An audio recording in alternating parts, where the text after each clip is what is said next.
बहुत समय पहले हिमालय की तलहटी में एक छोटा राज्य था। कई महीनों से बारिश नहीं हुई थी, खेत सूख गए थे और लोग भूख से परेशान थे।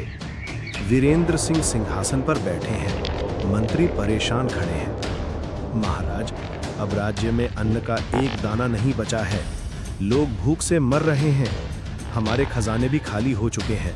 मेरा सुझाव है कि हम ये राज्य छोड़ दें और किसी बड़े साम्राज्य के शरण में चले जाएं। नहीं, राजा का कर्तव्य है कि वह अपने लोगों को संकट से बाहर निकाले, भागे नहीं। जब तक मेरी सांसें चल रही हैं, मैं इस भूमि को नहीं छोड़ूंगा। सभी हैरान। अगले दिन राजा ने सैनिकों और प्रजाजनों को बुलाया। मेरे भाइयों और बहनों, संकट से डरने का नहीं, लड़ने का समय है। अगर हम सब मिलकर मेहनत करें तो ये धरती फिर हरी भरी हो जाएगी। राजा खुद हल पकड़कर खेत में काम करता है। उसके कपड़े गंदे हो जाते हैं, पसीना बहता है। देखो, हमारा राजा खुद मिट्टी में उतर आया है। अगर राजा मेहनत कर सकता है तो हम क्यों नहीं? धीरे धीरे लोग काम में जुड़ते हैं, तालाब बनते हैं, पानी बचाया जाता है। सैनिक दौड़ते हुए आते हैं। महाराज, पड़ोसी राज्य की सेना हमारी ओर बढ़ रही है, वे जानते हैं कि हम कमजोर हैं। मंत्री डरे हुए बोले, महाराज, हम अभी युद्ध नहीं लड़ सकते, कृपया उनसे संधि कर लीजिए। राजा दृढ़ स्वर में बोले, संधि तब होती है जब दोनों बराबर हों।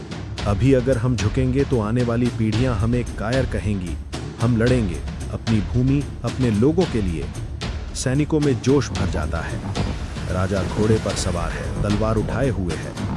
राजा बोले, सैनिकों, याद रखो, अगर आज पीछे हटे तो हमेशा गुलाम रहेंगे। आगे बढ़ो। युद्ध शुरू होता है। राजा सबसे आगे लड़ता है, दुश्मनों को परास्त करता है। युद्ध लंबा चला, पर राजा की बहादुरी से दुश्मन पीछे हट गए।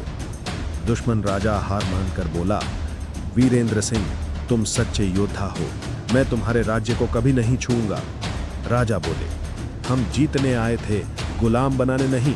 अपने सैनिकों को लेकर लौट जाओ। कुछ ही हफ्तों में आसमान से बारिश बरसने लगी, खेत हरे भरे हो गए, अन्न लहलहा उठा। लोग राजा को धन्यवाद देने आते हैं। गांव का बुजुर्ग बोला, महाराज, आपने हमें सिखाया कि मुश्किल समय में डटे रहना ही असली जीत है।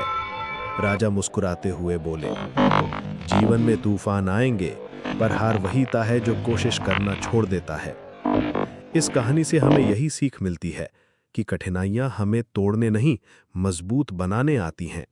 अगर हम डटे रहें तो जीत हमारी ही होगी।